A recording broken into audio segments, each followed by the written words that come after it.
So I guess we'll start. Welcome. I'm Laura Gelfand, and I have the honor of moderating tonight's discussion. And I'd like to start by thanking my fellow department heads, as well as Interim Provost Larry Smith, for supporting this series. I'm also grateful to Tim Slocum and Britt Fagerheim. They've helped plan this year-long series, which has been an amazing experience working together with them. And I also want to thank all the faculty who are participating in all four of these fantastic panels.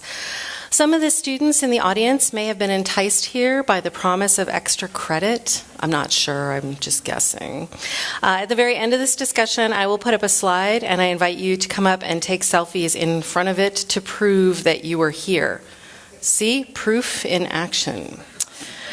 For those who wish to continue this discussion after the panel officially ends, you're welcome to join the panelists in the room across the hall for a more casual conversation. And don't forget to grab one of these magnets. Do you all have one? They're all in the back. Those of you who are standing back there, come on in, sit down. Come on in. It won't disturb us. Come. These are awesome, and so definitely grab one.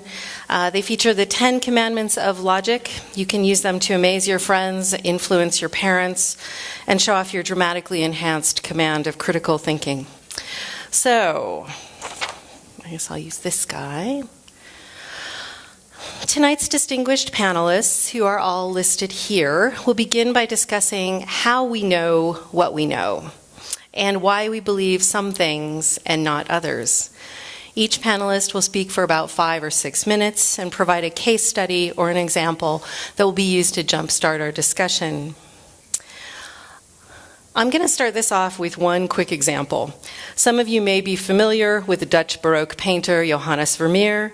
There are only 63 known paintings by Vermeer, and this is an unusually small oeuvre for any professional artist.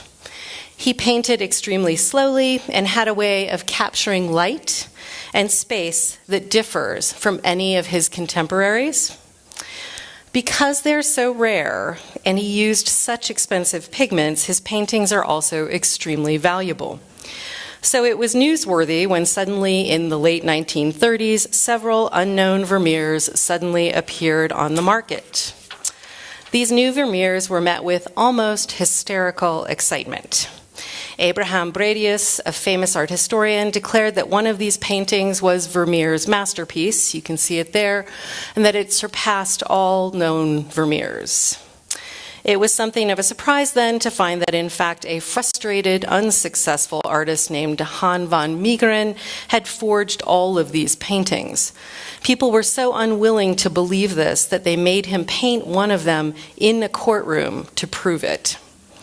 And what's so odd is that today someone with zero training can look at these and immediately see that only one could be a Vermeer, which begs the question, why do we believe what we believe? And with that, I turn it over to Brad.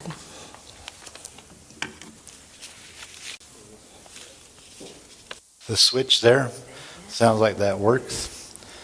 Thanks for that introduction, Laura. My name's Brad Cole, and I'm currently Dean of University Libraries. But prior to becoming Dean of Libraries, I was an archivist and worked in the Special Collections and Archives Department, which, if you don't know about Special Collections, that's actually part of the library.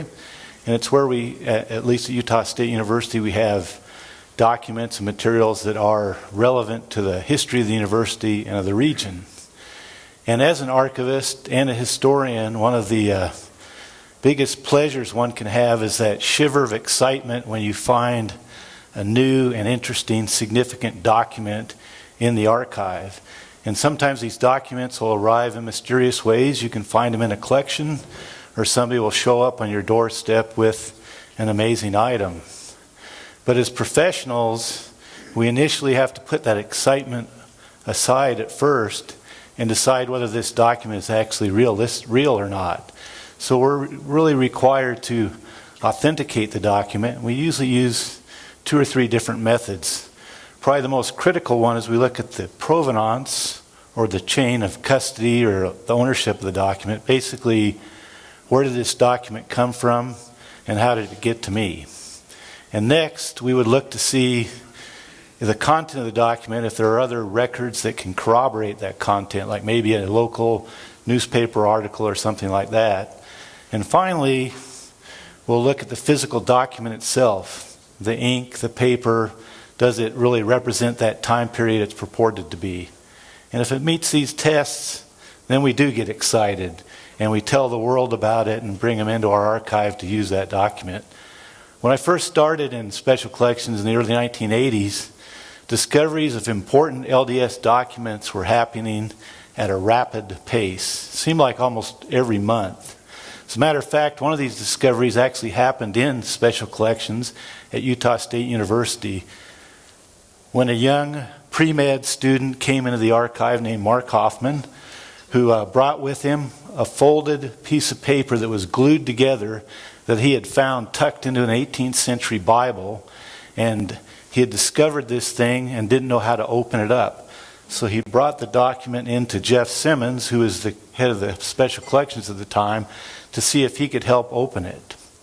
So the two of them worked on this, and you can imagine kind of their excitement. When they finally opened the document, they were stunned and thrilled to find what they thought was the Charles Anton manuscript, which was a transcript of Egyptian hieroglyphics that supposedly Joseph Smith had written in order to send off to a professor of classical studies, Charles Anton at Columbia University, to get it authenticated. After that happened, the document disappeared until this day in 1980 in special collections and archives where it reappeared. So you can imagine the thrill of and excitement of finding that document. Mark then was able to take that document to the LDS Church, who were also thrilled to find the document because we had thought it existed. And they purchased the document from Mark and for cash and other documents. And Mark's career as a Mormon document dealer was off and running. And what an amazing career it was. Over the next 4 to 5 years, Mark would discover many important letters written by Joseph Smith.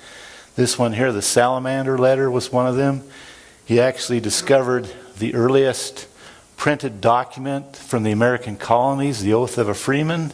And he even found a document that was an Emily Dickinson poem, an undiscovered Emily Dickinson poem. So he became just sort of a celebrity in this area, and his finds were amazing. But all his documents had one thing in common. They were all forgeries.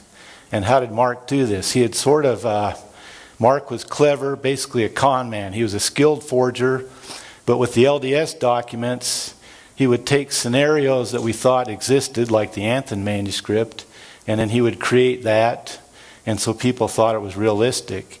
He also had a little bit of a devious side in that he would create documents like the Salamander letter that put the LDS Church into ill light, and then they would often want to buy those to actually take them out of circulation. Church archives was not nearly as open in the 1980s as it is today. So basically, Mark had sort of duped the professionals into getting into the excitement of the chase and not doing their due diligence of provenance, corroborating sources, and actually looking at the document itself. And in this case, it was a little extreme because it led to Mark's escapades led to murder, loss of fortune, and imprisonment. Mark got financially in over his head through his cons that he actually ended up setting up pipe bombs on these two people and blew them both up and murdered them. And he actually then did the same thing to himself when he was carrying a bomb in his car. And so this led to his being charged with 2 murders, and he eventually was convicted of murder in the state prison. And so this is a little bit of an extreme example, but when we're looking at information, in my world it's documentary information, in your world it might be some other kind of information, we need to really look at provenance of the information. Where did it come from? How did it get to me? Look at corroborating sources, even if it's off the internet or in a document, and then look at the vehicle in which that information is passed on to you. In my case, it's a document. Lynne will discuss later, a web page. So those are things I encourage people to always remember as we navigate the information age, to look at where your sources come from. Thank you.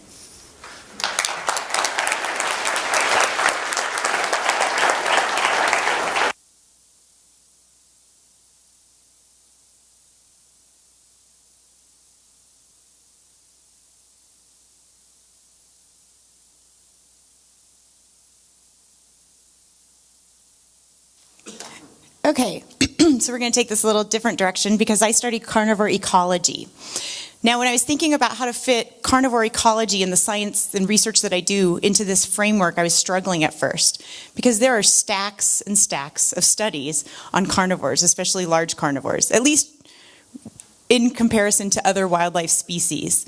In fact, just here in my department at USU, there are 4 faculty that study carnivore ecology.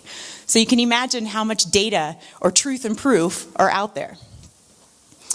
So instead of thinking about the science, I started thinking about society and putting this into the context of society. And when we think about how society thinks about large carnivores, things get a lot more diverse.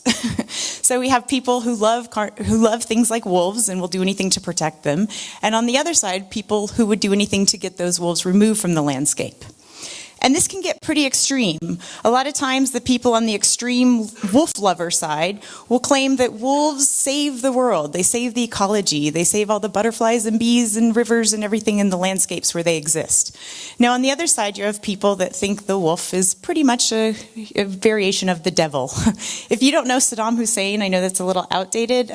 It was the Osama bin Laden of his day. So what I want to talk through is just 2 examples of the perils of perception and how perceptions can affect our ability to interpret facts. The first one comes from the big bad wolf. Now in 130-year history, only 3 people have been killed by wolf attacks in the United States. 2 of these were a father-son pair attacked outside of their home back in 1888, and it was reported by the mother who watched from the house. And then the other one was a more recent case in 2010 where a woman jogger was killed by wolves. Now, I'm not saying these aren't tragic. They are. But the risk of being attacked by the big bad wolf is pretty rare if you're a U.S. citizen living in the or anyone living in the United States.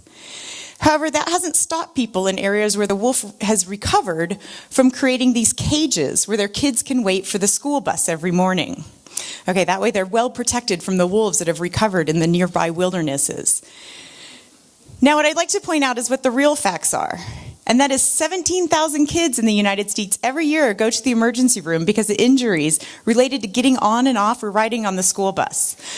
So these parents would have been better off, most of those are actually just kids like twisting or breaking an ankle, hopping on and off the bus. So I always think these parents would have been better off building a ramp to get on and off the school bus than this cage. The second example is going to be a little closer to home. It's some research I've conducted here with graduate students on livestock protection dogs. Now, livestock protection dogs have been used for a long time, pretty much since man has domesticated the dog, to protect livestock from carnivores. In the United States, they have only been used more recently, since about the 1980s, and most of the time it was just to protect sheep from coyotes. Coyotes are still our #1 killer of sheep in the United States. However, in areas where grizzly bears and wolves have recovered or been reintroduced, there's a little bit more going on, and these dogs aren't showing to be quite as effective against protecting those sheep from these larger carnivores. So we studied that. Just to make sure you're all awake, I put some puppies up here. But what we did is we actually brought in 3 more ancient breeds of guard dogs from Europe and placed them with producers in the United States to see if these dogs, who have a longer history of working in areas with brown bears and wolves, were better than the white dogs currently used in the United States. Now, we placed these on working operating ranches throughout 5 northern Rocky Mountain states here, and basically, these are just working dogs. And we compared them against this corner picture of the white dog, which we just call white dogs. It's all the kind of mixed or single breed dogs that are currently used in the United States. Now, here's where I could show you data. This study went on for almost 5 years. I have lots of data. So I want to keep you awake, though, so I won't. But the truth, what we have is a lot of facts that can be used as a proof to get to the truth. But when we went back to these ranchers to kind of summarize our study, was that this is what mattered more. And that was the bond between the rancher or the herder and their dogs. In fact, at one point, I hiked into a national forest in northern Idaho to meet up with a herder and see how his dogs were doing. And he was telling me how fabulous these dogs were. We gave him the best dogs ever. In fact, that morning, they had chased off a wolf and a bear as these sheep were coming into this new valley for forage. Great dogs. As we continued to talk, we realized there was a bear sleeping in the middle of the sheep herd. After deciding, a long debate, we wrestled it up and it ran away, only to discover 2 dead sheep underneath where it had been resting, partially consumed by this bear. But these were still the best dogs he's ever had. So, as a scientist, I could get discouraged, right? I collect 5 years of data, and all that matters is the perceptions, these personal anecdotes and beliefs. But I don't, because I hold out hope, and I hold out hope because of time. If we continue to have the truth, the proof, through data and facts, eventually people's perceptions can be changed, and they can more closely align with the truth. And so how I challenge myself, and I'd like to challenge everyone in this room to think about that, to think about what are your perceptions and beliefs versus what are the actual facts, the truth and the data that are out there, and how can we make sure that they're more aligned with the truth.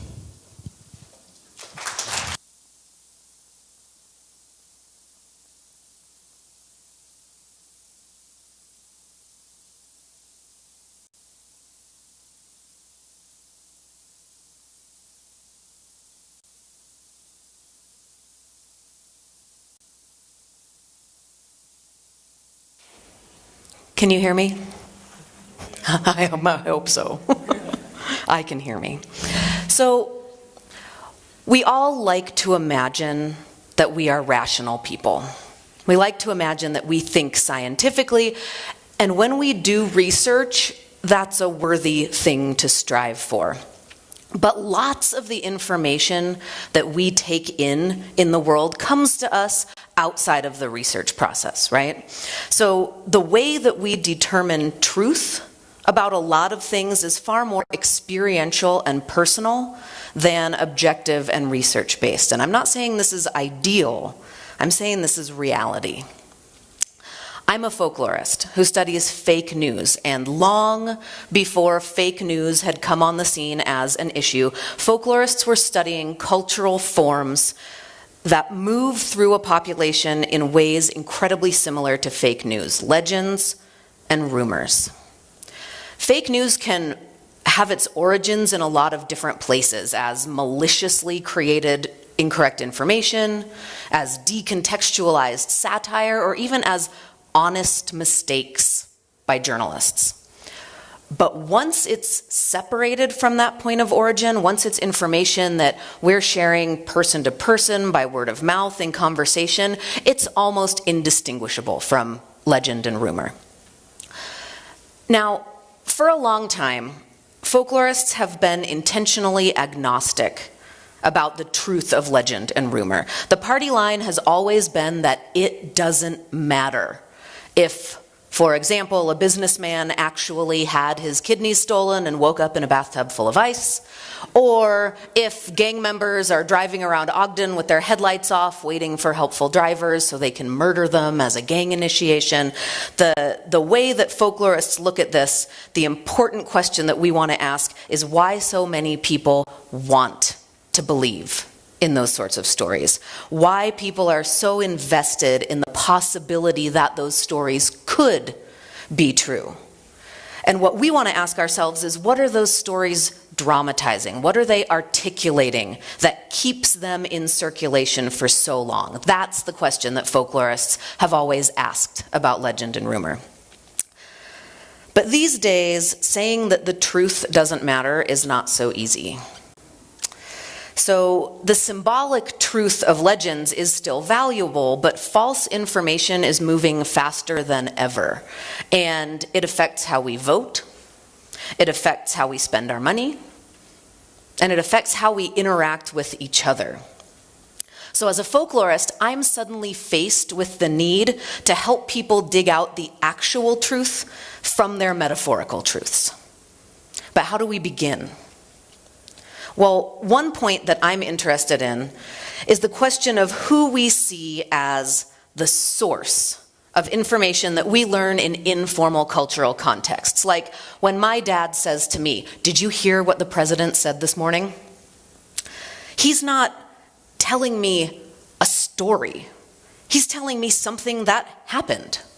And I have no reason to suspect him. He's my dad. And this is an incredibly overlooked genre of communication, this idea of something that happened. News, legends, rumors, true or untrue, don't always come to us labeled. People don't say, "Did you hear the rumor about what the president said this morning?" They say, "Did you hear what the president said this morning?" And if that something that happened resonates with me, if it matches my experiences and my expectations and my worldview, if it comes to me from someone I trust, like a friend or family member, I am incredibly unlikely to doubt that information. So this effect is amplified when social media gets involved. So consider this tweet. This is from 2015. This is an actual tweet. It is reporting the fake news that then President Obama had banned the sending of Christmas cards to American troops because it offended Muslims. Do any of you guys remember hearing this? I mean, we're talking 2 years ago. 3, yikes. It's 2018. So we have 3 potential sources of information in this tweet. We have Ron B., who tweeted it. We have tdalliance.com, the website that Ron B. tweeted out, and we have Fox News, the information that is actually depicted when you follow this particular link. Now, let me remind you that this is fake on all fronts. The Fox News frame is photoshopped, and TD Alliance, at best, is a satirical website, at worst is maliciously, intentionally spreading fake news. But who is it that stands to make us trust this information? Well, it depends on how well you know Ron. So this is what this comes down to. I shared a post recently on Facebook in the wake of the 2016 elections that listed unreliable news sites. A friend of mine had posted it. It was attributed to a university professor, and I was looking for a really easy resource to determine what's true and what's not. So I shared it. Well, another friend of mine shared my posting of it. We know this is how social media works, right? And a third friend, a mutual friend, commented on her posting of this thing to ask how she knew this information was trustworthy. This was her reply. Yikes, right? I mean, I didn't compile the information. I didn't research it. I didn't even fact check it. I just posted it. And yet I am the reason this person found it trustworthy. And this is what we're up against when it comes to the spread of information. It's easy, or at least easier, for us to be critical thinkers and fact checkers when we are engaged in the research process.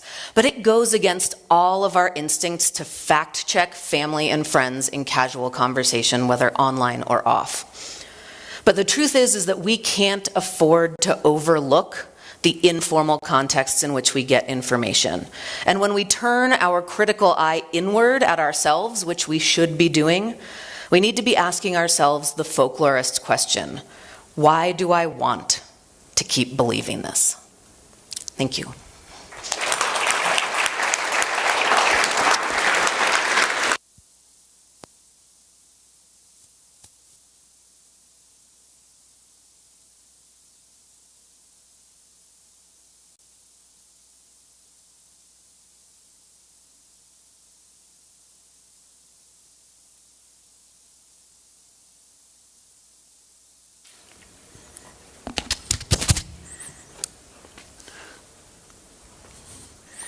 Okay, I want to address this facticity issue in a very general way from the perspective of basic science.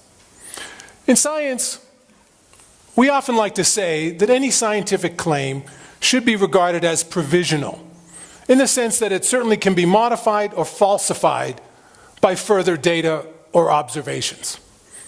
But what does this really mean? Does it mean that everything in science is just up for grabs? Can we simply pick and choose which scientific claims to accept depending how we feel about them? Obviously not. But in this context, I think it's worth revisiting what we mean by words like hypothesis, fact, and theory as they are used in science. A hypothesis is a proposition about a specific phenomenon in the natural world. And here are some examples. And I want you to see how they're all different from each other. This first hypothesis has no empirical support. There is zero evidence that there is or was life on Mars. But it's plausible, and NASA's working on it. This second hypothesis does have supporting evidence, but it's more correlative than causative. That is, after anatomically modern humans evolved in Africa, once they started to migrate into those areas of what we call Europe and encountered long-standing Neanderthal populations, those Neanderthal populations started to decline and go extinct. This third hypothesis initially had some positive supporting evidence back in 1998, but that evidence was found to be faulty. And since that time, we have strong counter-evidence against the hypothesis that there's any statistical link between vaccination and autism risk. This fourth hypothesis, I hope you'll see, is quite different than all of the others because, in fact, it's not a scientific hypothesis. Once we start throwing in supernatural entities, we've left the realm of science. And we are left with a hypothesis that is not, in fact, falsifiable because it's not, in fact, testable. But, of course, we know enough about the causes of epilepsy so that we have absolutely no reason to invoke supernatural causes. A fact, on the other hand, is a hypothesis in the past that has become so well supported by multiple independent lines of evidence. I want to emphasize that. Multiple independent lines of evidence that there's little doubt that it's true. Suppose you come along and say, well, I've never looked myself at the chemical composition of table salt. Maybe it's mostly potassium chloride instead of sodium chloride. Or you might say, hey, every morning I see the sun rise in the east, move over the southern horizon, and set in the west. Maybe the sun is revolving around the earth rather than the other way around. Or you might say, well, gee, it's not clear to me personally that life has been evolving on Earth continuously for over 3.5 billion years. You can postulate all these things and lots of other things. But don't expect the National Science Foundation to fund your research. These are all extremely well-resolved, ordinary facts in science, supported again by multiple independent lines of evidence, evidence that has withstood, in these cases, scientific scrutiny for over a century. Finally, in everyday language, you know that we use the word theory as a synonym for hypothesis. My car won't start this morning, my theory is the battery is dead.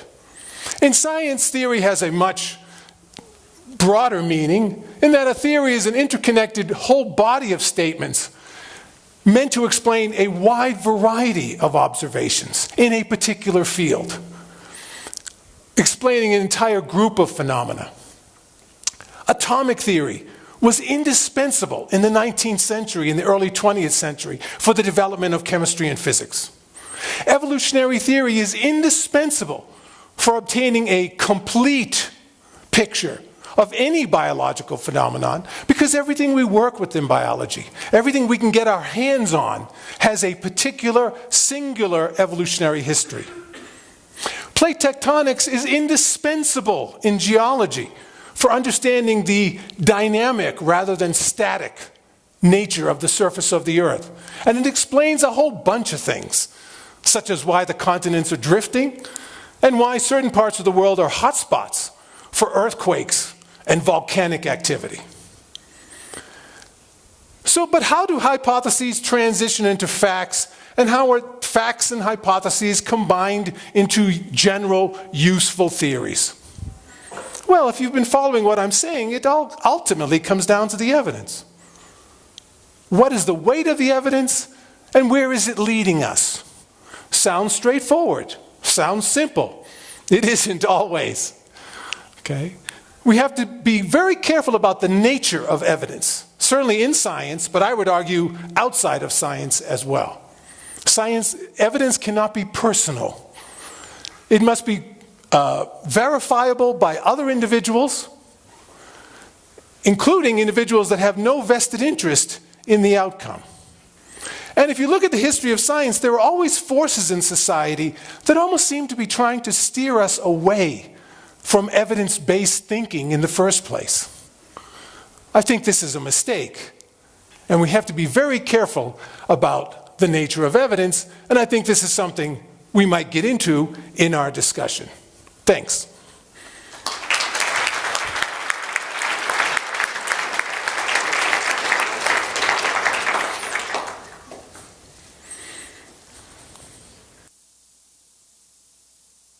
Okay, all you guys have mics, right? Okay, everyone's... Is it you? Okay, everyone's set? All right. So, we sort of have talked about some of these questions a bit, although I don't think everyone... Should I grab it? Okay. And we've had, I have to say, this group has had really amazing conversations as we've come down to this point. But I want to start with this question and sort of turn it open to all of you, which is, what is the difference between belief and knowledge or knowing? And are there different ways of knowing? Frank. I might take a minority view on this, but I don't think there are different ways of knowing. I take the verb to know on its face value as distinct from the verb to believe. And so there are maybe different degrees of knowing, again, having to do with the weight of the evidence. But I don't really think there are different ways of knowing. I'm sensitive to this because sometimes people like to denigrate science by saying, well, science is just one way of knowing. Well, that's probably true. There's other ways like history. But ultimately, knowing, to know something, comes down to empirical evidence. To say but we are often trained from age 5 years old to substitute the verb to know, when we really have no right to do so. To use the verb to believe, which is distinct from that. Okay? And so I would say, I don't see it. I know other people do, but I don't see different ways of knowing. There are a zillion ways of believing. That's certainly true. And the history of just recorded history shows that. But I think we benefit by drawing a careful distinction, as best we can, between the verb to know and the verb to believe. Do you guys? Okay.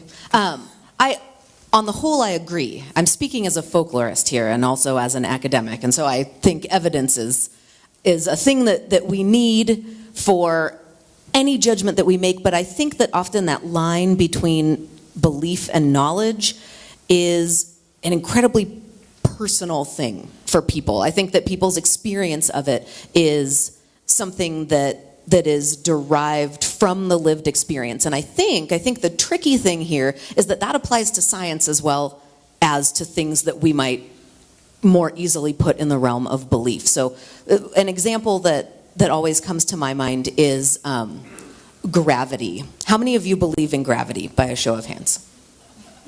Good, okay. How many of you right now could articulate the equation of gravity? Hey, nice work. Like 3 score. But okay, so for the rest of you who couldn't, how do you know it works? I mean, the thing is, we all believe in gravity for 2 reasons. One, because we know that even if we can't do it, there are scientists out there in whom we have faith that they really have figured out that scientific equation for gravity. And 2, because every time we jump up, we come back down. And that's the grounds on which so much stuff, whether we want to call it scientific or whether we want to call it belief, is based. So, for example, something like a belief in ghosts. There are people who know that their grandparents have visited them after they died. And they know it. And as a folklorist, it is not my job to say they don't know it. Now, people have tried to find scientific, hard evidence of the existence of ghosts, and they have largely failed. And when you ask people why they believe in ghosts, they bring it back to these personal experiences. And I think it's significant that we remember that so much of what we know, we are having faith in other experts and experiencing it personally ourselves on either side of things. Well, I think that kind of comes back to some of the stuff I was presenting, but this idea also in this context of firsthand knowledge is kind of what I feel like you're explaining there. Is there's this firsthand knowledge, and that things that you have firsthand knowledge of, you're more willing to know.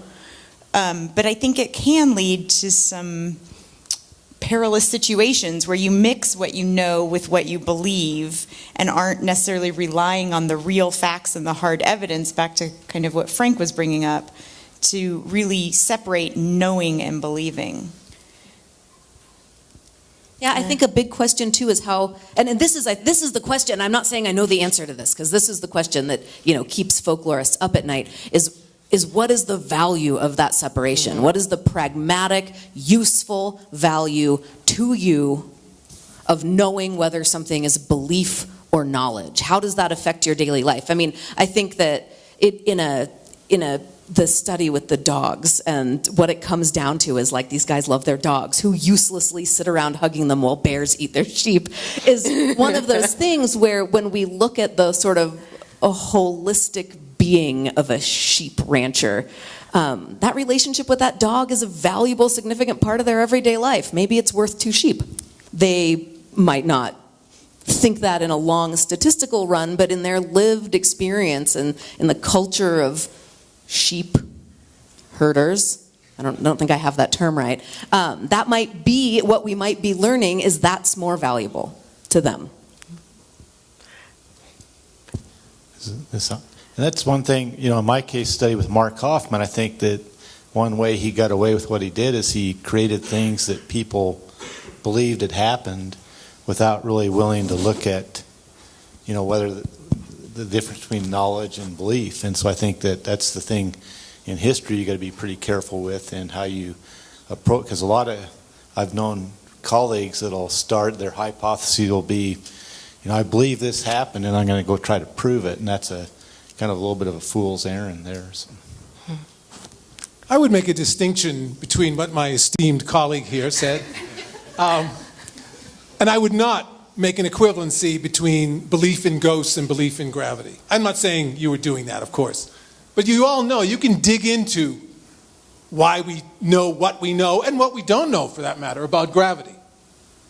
I challenge you to dig into why we know what we know about ghosts. So I think there's a difference there. And I think it's important to, aside from sheer humility, it's important to separate belief and knowledge, because some beliefs are pernicious. Many are harmless, but some are pernicious. If you say, I know, we'll use the word know, that even though I'm sad that Grandma died, I know she's looking down on us right now and smiling, and has reunited with Grandpa, and they're playing cribbage together. You can say a million things that you know, and that's fine. You believe those things, and there's nothing wrong with that.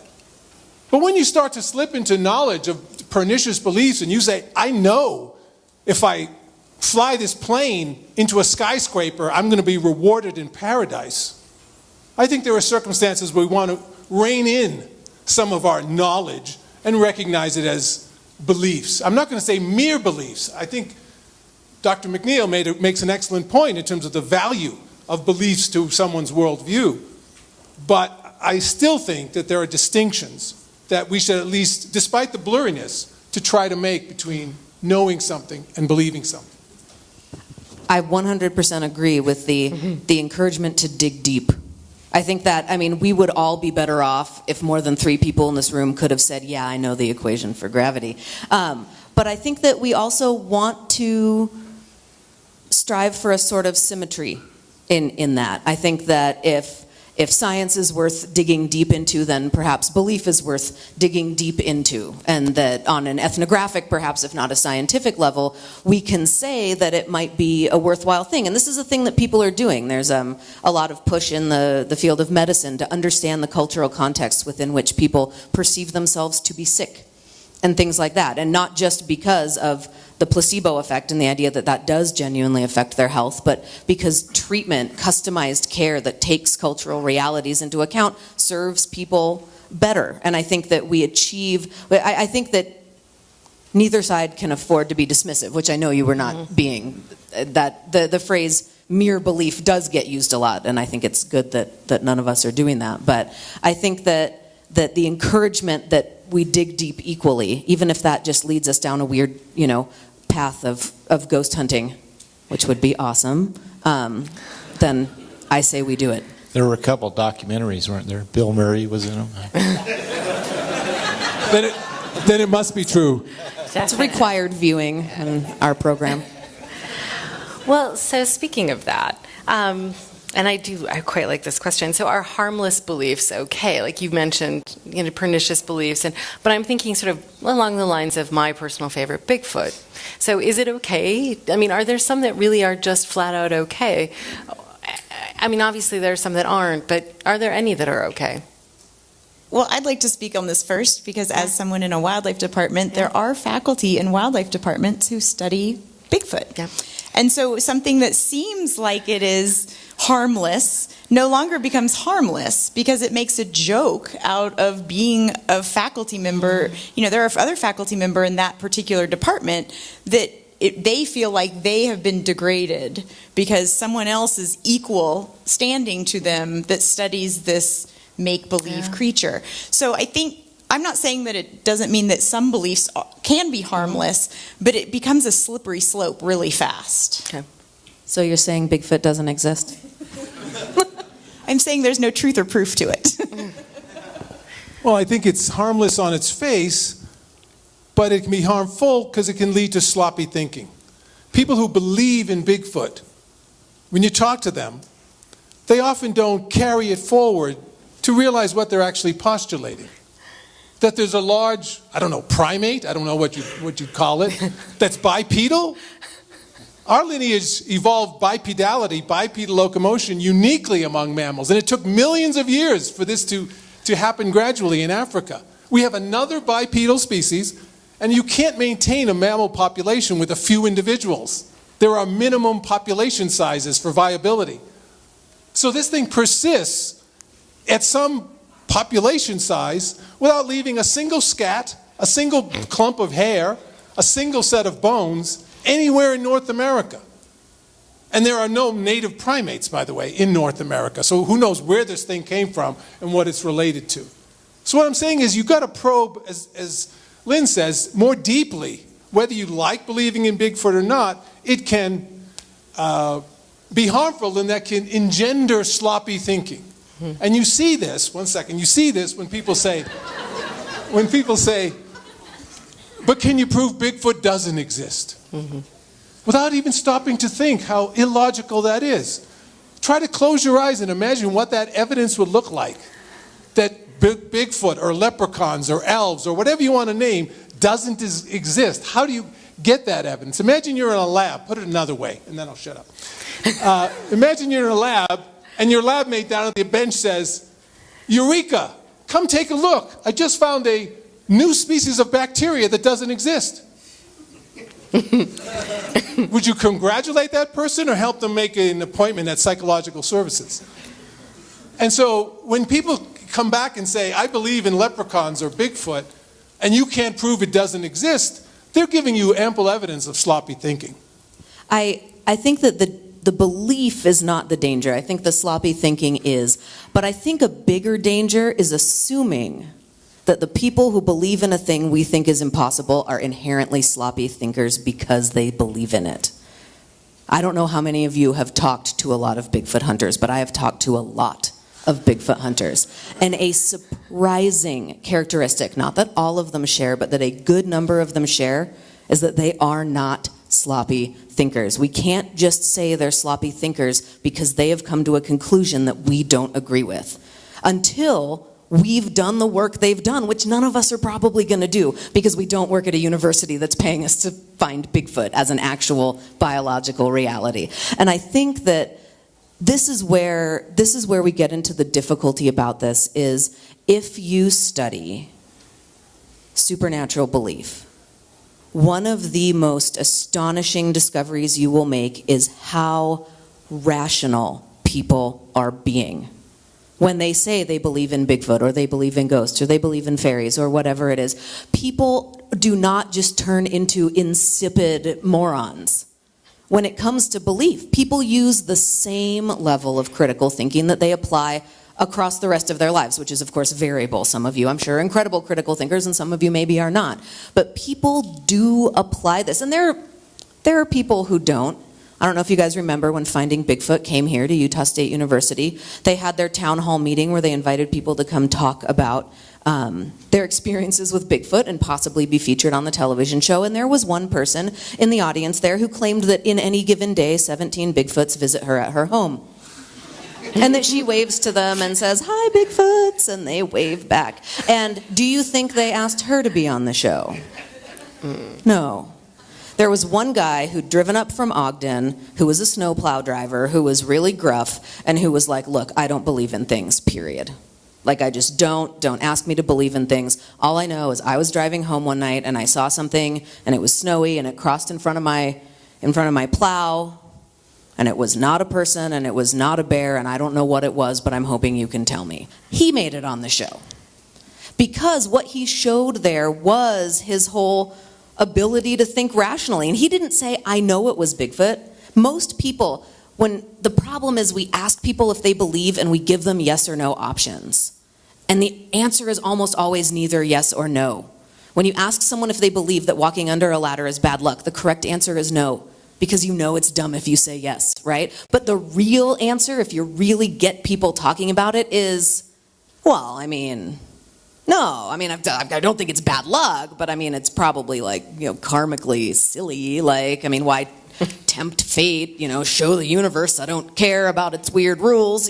That's actually what people say. When you ask them about these belief questions, it's not a clean yes or no. It's people thinking, doubting themselves, trusting themselves, doubting themselves, trusting themselves, listening to what the rest of the world is saying, and making the best decision they can make given the circumstances. So I think that we need to allow that there are people who think rationally, even if we don't agree with their conclusions. So, sorry. Going from that, and actually, I think I'm going to start with Brad. Do you think that gullibility? There's more gullibility now, and does it in any way, is it connected to being more difficult to find information than it used to be, or is it easier to find information? Is gullibility even in a dictionary? Do you all know that? Gullible is not in the dictionary. Do you all know that thing? Anyway. I actually have no empirical proof, but I would sort of doubt that gullibility's changed much.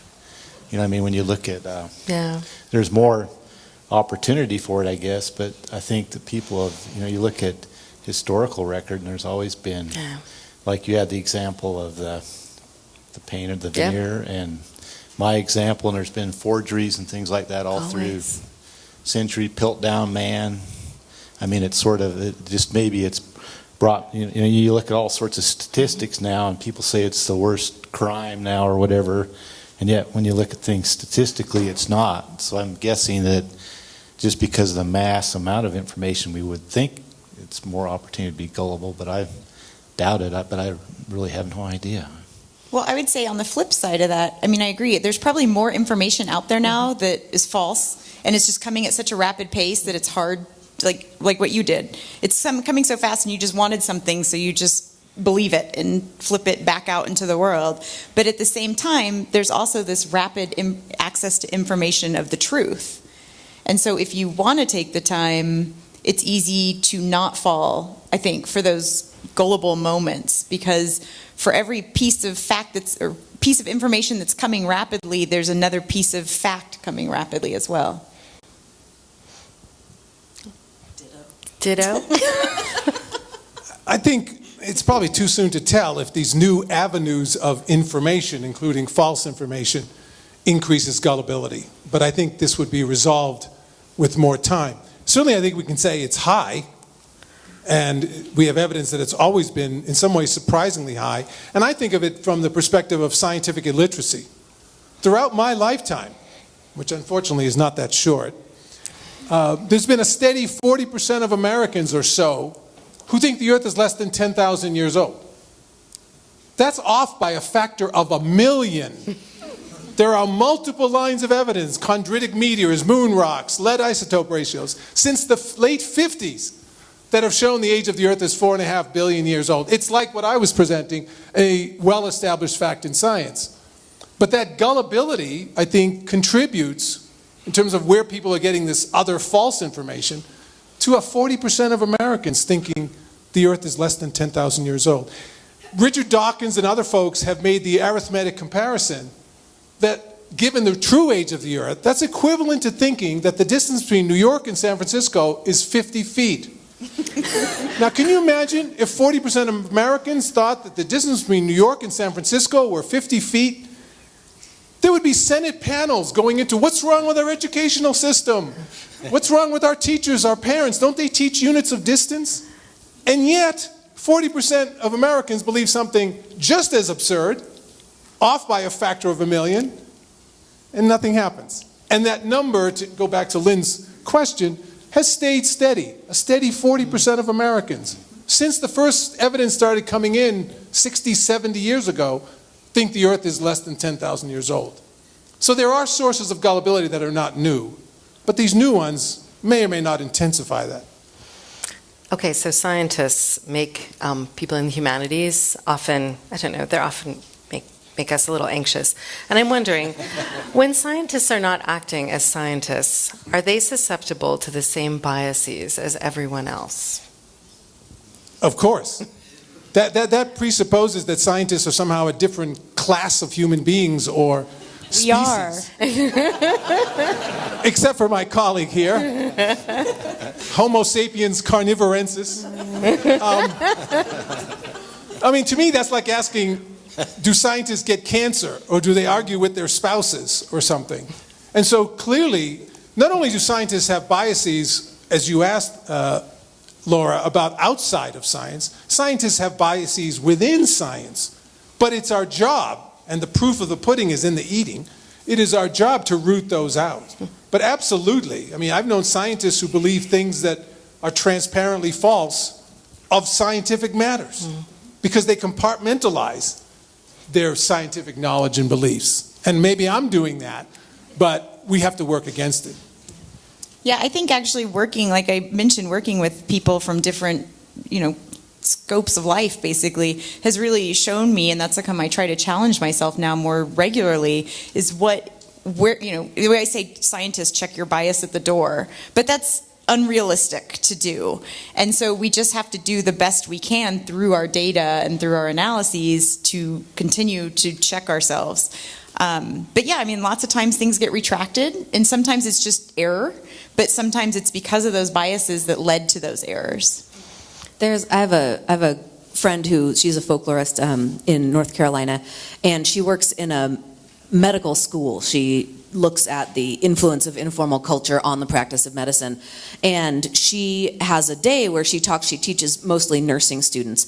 And I'm not sure if you guys are familiar with this, but there are a lot of urban legends about stories where someone goes into anaphylactic shock because they have had intimate relations of some kind with someone who ate peanuts. So this is a very common medical urban legend, and she asks her students about this, and they all, being informed medical students of the day, scoff and be like, yeah, whatever, that's just an urban legend. And there's 2 documented cases of this. Someone going into anaphylactic shock because they were getting down with someone else who ate peanuts like 8 hours earlier. And think about the reality of that situation. We are so ready to declare ourselves inoculated against urban legends that we bypass useful information. And these aren't just Joes on the street. These are people who are enrolled in medical school who are training to become medical professionals. And of course, that's information that goes around as well. So they end up having a whole day about, the urban legends that you've been told are not true that actually are true. And I think that the thing to remember is that whether it's hard to separate, as Frank has said, you don't change your mindset when you're acting as a scientist. You're still the totality of who you are, and so all of these things come into play. And it's hard to question things that we know to be true. I think that that's a thing that afflicts all of us in all contexts. Great. Let's do one more, which is what makes something less believable and what makes something more believable, either within your specific fields and disciplines or in a broader sense. Brad. Well, like I discussed in my field, it's really kind of examining the document to try to see if it is actually real. One of the things I struggled with in this, preparing for this talk, is that when you look at Mark Hoffman's experience, he did create a lot of documents that if they had looked at them analytically, they would have discovered there were forgeries. He did create a few that were almost impossible to discover that they're forgeries and they're still there. So even though we have this concept of provenance and corroborating resources and stuff still slips through. So that's the difficult part with the believability, unbelievability. Yeah, it seems like what you're explaining, and I think what a lot of us showed as examples is it's your worldview. So if something fits with your worldview, you're more likely to believe it without questioning it. And so I think what's more important is how do we prevent that from happening? And I just finished a really good book on this topic, which I can't remember the author, so it was called How to Think. But it was basically saying, which it didn't say how to remember. But in that book, there's a whole chapter the author discusses about this idea that, make sure you align yourself, and it's harder and harder with the way social media and just the way even society where we decide to live, the communities we live in, but find people with opposing views, with opposing worldviews. And a lot of times that's a good way just to kind of reflect, because it is hard for us to see it in ourselves, but if we can see other things in other people, then we might question if something is given to us and we believe it because of our worldview or because there's facts to back it up. Yeah, it's because it's kind of like leaning over the back fence with your neighbor. A lot of times you find out you have more commonality than you think, and yet politically or whatever you get sort of like you're saying in your worldview camp. And I think especially right now as we look at all these different issues, trying to sort of understand different worldviews is really critical, even if you don't agree with them, to try to ferret out why does this person think this way and how do they get to this point, and you might find that there's more commonality than you think. I would add to worldview as what makes something believable is a combination of, does it match up with things I have personally experienced in my life, and is it things that authorities in my life have expressed or said. And authority can be very subjective and broad. So authority might be a professor or a scientist. Authority might be a parent. It might be a church leader, or it might be community consensus. There are a lot of different ways that ideas are authoritative. And if it's an authoritative idea, if it matches up with your lived experience, and if it's a part of your cultural worldview, we just don't question. Frank. Yeah, I'm still thinking, we couldn't answer your question well about whether gullibility is increased, but in terms of what Brad was getting at, and Julie, I think there's evidence that tribalism is on the increase. Mm-hmm. And it's mediated by a variety of factors. I mean, we are innately tribalistic. All social primates are tribalistic. Your group, me against my brother and I against my cousin, my brother and cousin against less related individuals, and my tribe against this tribe over the hill. But I think in the U.S. at least, we become more tribalistic because of these beliefs. And one statistic I would cite is they did a survey in the 50s, in the early 50s, when Dwight Eisenhower was president, moderate president, famous general. And at that time, the South was largely Democratic, the Dixiecrats in the South. They did a national survey which political party is more conservative than the other? A majority of people said, I don't know whether Republicans or Democrats are more conservative. Can you imagine getting a statistic like that today? We've become so polarized, politically, socially, and I would say in general, tribally. And so we have to maybe check our worldview every now and then and wonder if we're adopting a belief because we've looked at it rationally, logically, or whether we are being, and we're all guilty of this, being excessively tribalistic in adopting a particular belief. Fantastic. And with that, I believe we're actually out of time. But I want to thank all of you. This was so great. And thank all of you, too. So thanks.